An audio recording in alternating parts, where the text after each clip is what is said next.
Boya gaplar shu videoga bitta aytib bering. Shu yo'q, shu 1 yildan beri. Haydar Naraqiy, nima deyapsan sen menga? Men Hakim Faziljonman, fuqaroman. Kursi bilan tobutni egasi bo'lmaydi azizlar. Bugun biz bu kursida o'tirgan bo'lsak, ertaga o'lib qolsak, joyimizga boshqasi kelar. Bizni olib ketgan tobutda yana boshqalarni olib kelar. Ana shuni insonlar bir o'ylaydimikan? Bugun meni qo'limda amalim bor, pulim bor, imkonim bor, qudratim bor.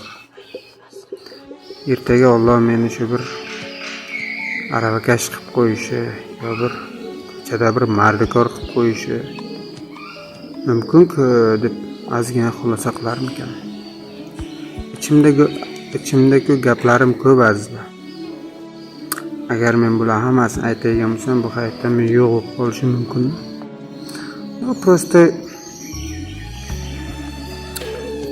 har kim xulosa qilish kerak hayotdan, o'ziga yarasha olish kerak.